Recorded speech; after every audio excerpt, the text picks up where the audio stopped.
Hamas and Islamic Jihad have begun the process of handing over the bodies of 4 Israeli captives who were held in Gaza as part of an ongoing ceasefire agreement with Israel. Live footage from Hanun in the southern part of Gaza shows the somber exchange taking place, a moment that is being closely watched by people across the world. Among those being returned are the remains of Shiru Bibas and her 2 young children, who were only 9 months and 4 years old when they were abducted during the October 7, 2023 attack.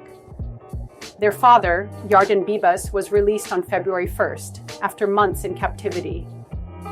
The tragic deaths of these innocent children have become a symbol of the heavy toll that the ongoing war has inflicted on civilians, deepening the grief and frustration of the Israeli public. Interviewer: Akiva, today is undoubtedly a painful day for many. How would you describe the sensitivity of this situation, particularly given that these are some of the youngest captives to be returned? Akiva Eldar: Isa, this is a tragic and devastating day for Israel and for humanity. The deaths of these babies symbolize in many ways the deep flaws in the decision-making of the Israeli government and the ongoing failures in addressing this crisis. In their coffins, we see not only the loss of innocent lives, but also the loss of the moral and ethical values that Israel has long upheld.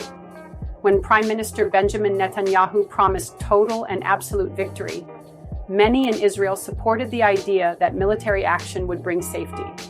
But what we are witnessing today, the return of lifeless bodies rather than freed captives, raises critical questions about the effectiveness and consequences of those policies. The reality is stark.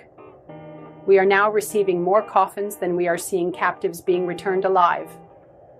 In the past weeks, we have seen released hostages appearing frail, emaciated, and barely able to walk after enduring months in captivity under horrific conditions.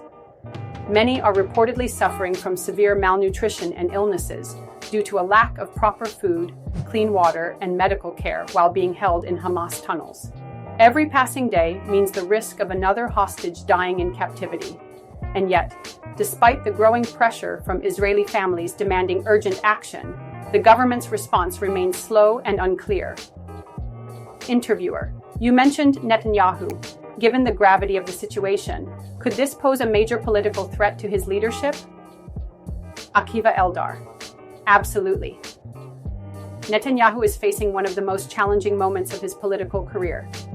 DNA tests and forensic examinations will be conducted on these bodies, which could reveal when and how these captives died. If evidence emerges that they perished due to prolonged neglect or mistreatment, rather than immediate violence, this could further damage Netanyahu's credibility in the eyes of the Israeli public. It's important to note that Netanyahu has been briefed on the deteriorating conditions of the captives for months. One of the Israeli negotiators recently confirmed on national television that Netanyahu has full knowledge of the worsening health of the hostages. Yet he continues to prioritize other political objectives over their immediate release. The Israeli public is growing increasingly divided. There are those who support Netanyahu's hardline stance, believing that territorial security is paramount, while others argue that his policies are sacrificing human lives. The question now is, how much longer can he sustain this position without losing public support? Interviewer: Another important point. This week marked 20 years since Israel's disengagement from Gaza. How does that play into today's reality? Akiva Eldar: This is a crucial historical moment. 20 years ago, in 2004, the Israeli government, under Prime Minister Ariel Sharon, made the decision to unilaterally withdraw from Gaza. Netanyahu was a part of that government. At the time, many Israelis believed that leaving Gaza would create a more manageable situation, but instead, it empowered Hamas, which ultimately took control of the region. The irony here is that, back then, Israel saw Hamas as a lesser threat compared to the Palestinian Authority. Some strategists even believed that a stronger Hamas would prevent diplomatic negotiations, allowing Israel to avoid dealing with Palestinian statehood demands. That decision has now come full circle, and today, we are seeing the devastating consequences: continued war, suffering on both sides, and no clear pathway to peace. Interviewer: Given the dire situation, What do you believe is the way forward? Akiva Eldar. The most urgent priority should be the immediate rescue of the remaining captives. There are still 69 hostages unaccounted for, and we do not know how many are still alive. Every passing day reduces their chances of survival. At the same time, Israel needs to reassess its long-term strategy.